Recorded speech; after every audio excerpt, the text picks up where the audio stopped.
तो फिर इस दिवाली हमें 2-2 मूवी देखने को मिलेगी, जहाँ पे रोहित शेट्टी की तरफ से सिंघम अगेन जो कि यार टॉप यूनिवर्स के आने वाले फ्यूचर को सेटअप करेगी, साथ ही साथ अनीस बाज़मी की तरफ से हमें भूल भुलैया 3 दिखाई देगी। अगर टू बी ऑनेस्ट तुम्हें बताऊँ तो इन दोनों पिक्चर में से सबसे ज़्यादा एक्साइटेड मैं सिंघम अगेन को लेके ही हूँ, क्योंकि उसका मुझे देखना है कि आने वाला समय किस तरीके का होगा।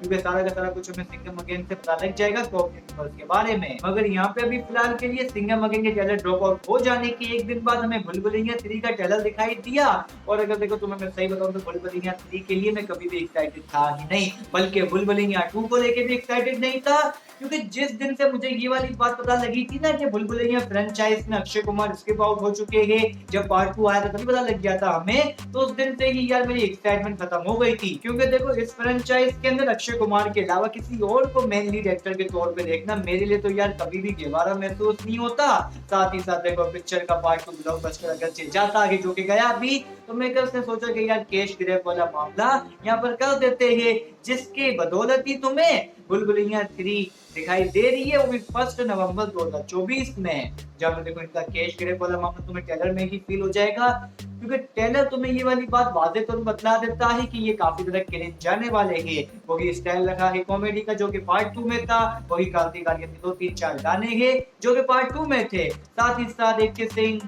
साथ ही साथ अगर तुम इनके प्रमोशनल मटेरियल का माल चेक करते हो तो तुम्हें लगेगा कि यार जिस तरह इन लोगों ने पिक्चर के पार्ट 2 को बेचा था, ठीक इसी की तरह फिल्म के पार्ट 3 को ये लोग बेचना चाह भी लगेंगे और बेचने की कोशिश कर भी लगेंगे, जो कि वाज़ेह तौर पे समझ आ जाती है चीजें। तो भाई लोग इस ट्रेलर का जो मेन रोड है वो रतगत की कहानी के पास्ट को लेके ही है, क्योंकि ट्रेलर के अंदर बोला जा रहा है कि उसका काफी ज्यादा ट्यून डार्क है, हालांकि कौन लगेंगे, लेकिन देखने में भाई थोड़ा भी डार्क हमें लगता नहीं है और हॉरर तुच्चा सा भी फील नहीं होता, जो कि काफी ज्यादा यार बैड बात है। पिक्चर को बेच रखेंगे हॉरर के नाम पे, लेकिन हॉरर का तो यार भाई ना सर है ना पैर है, उल्टा यार जब चुड़ैल हरकतें करती है। अगर तुम मंजलिका को देखो तो भाई उनकी हरकतें तुम्हें क्रिंज लगेगी। लेकिन फिलहाल के लिए यहाँ पे क्रिंज वाला मामला साइड पर रख देते हैं, अपने मेन टॉपिक को लेके बात करते हैं, जिसमें रद्दत के बारे में ऐसा बोला जा रहा है कि उसके पास में यार थ्रोन को लेके काफी ज्यादा लड़ाई और झगड़े हो रहे थे, जिसके चलते 2 चुड़ैल यार एग्जीक्यूट होगी यहाँ पे। क्योंकि यहाँ पे पर्सनली मेरा मानना ऐसा है कि ये 2 सिस्टर की जेलेसी वाली स्टोरी को लेके ही सारा का सारा प्लॉट एग्जीक्यूट करेगी, जिसमें प्रोबेबली हमारी माधुरी जी और हमारी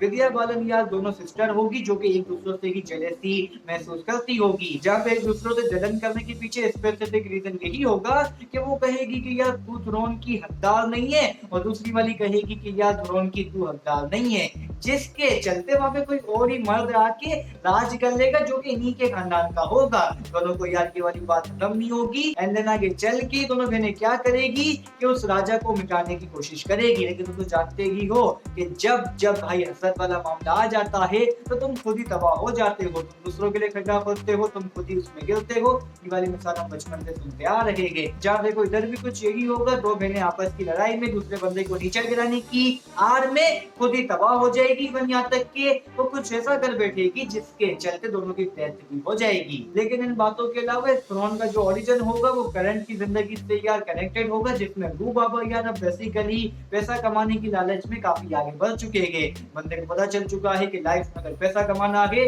तो दूसरों का सही वाला चूतिया काटना है। लेकिन एक दिन ऐसा आएगा जिसमें एक बंदे को हाई स्टैंडर्ड वाला क्लाइंट मिलेगा, जो कि उसे यार रत की स्टोरी के बारे में ही बताएगा और बोलेगा कि भाई तू इसे सॉल्व कर दे, तेरे को अच्छा खासा माल मिलेगा। एंड जिसके बाद देखो भूल भुलैया 3 को लेके मेरे अपने पर्सनल विचार तो सेट है, क्योंकि मैं जानता हूँ कि कॉमेडी के नाम पे ये लोग हमारा काटेंगे, हॉरर के नाम पे तो काट ही लगेंगे, लेकिन इस बार भी कॉमेडी के नाम पे काटेंगे। बाकी देखो इन सारी बातों के अलावा विद्या बालन जो कि नॉस्टैल्जिया को लेके थोड़ा बहुत यार अच्छा फैक्टर डाल सकती थी पिक्चर के अंदर, लेकिन यार उसका जो कैरेक्टर लिखा गया है मंजुलिका का वो क्रिंज मुझे लगा है टोटली। और साथ ही साथ माधुरी भी मंजुलिका का कैरेक्टर प्ले करने वाली है टू मंजुलिका से पिक्चर में।